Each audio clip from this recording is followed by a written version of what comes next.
Okay, this is an unboxing video of the Lanzar Opti69hpro-4. The 4 means 4 ohms. They come in 6-inch, 6x9, and 8-inch versions. This right here is the 6x9 version. And let's see, this is a package. Comes with a grill, and this is the 6x9.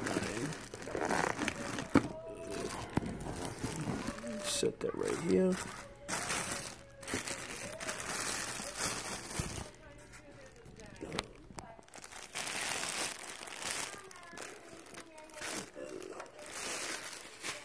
Okay. In the box, you got the manual down here. It also comes with capacitor. I'll explain later on in the video what you do with this.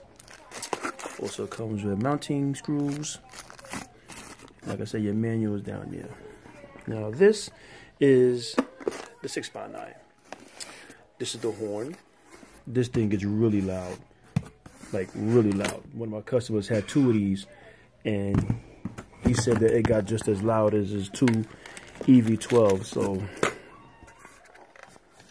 now this is the part that most notably everyone's interested in. This right here is the magnet that controls the horn. This is the magnet for the mid bass. These right here, these terminals, is what you connect to the amp for the mid bass. You can use these terminals, one right here and one right here. This is the negative, positive. You connect that separately to a different amp to control the horns. Now, the capacitor you hook up to the horn. So you put the capacitor on the positive side and the negative, positive, negative, separate amp, you're good to go. Now, you could purchase this and the other versions at 80kaudio.com. And like I said, it's a good horn. Check it out.